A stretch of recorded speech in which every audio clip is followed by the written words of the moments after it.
Hi guys, welcome to How to Solutions YouTube channel. In today's video, I'm going to show you how you can nuke a Discord server. Before getting into this video, must subscribe to our YouTube channel and click on the bell icon.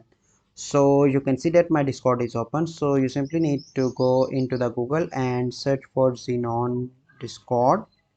Okay, once you search that, you simply need to click on Xenon bot and click on invite, and once you click on invite it will be open, and then you need to select the server, and then you need to click on continue, and then you need to click on authorize, and you can see that now you simply need to recheck that I am a human, and now it is authorization, and click on documentation. Okay, so once it is completed this step, the next step, here you can see that, and after that you simply need to go into the how to solutions, and here you can add the bot and welcome everyone from Xenon. So this is a process by which you can look at Discord server. I hope you find this video helpful.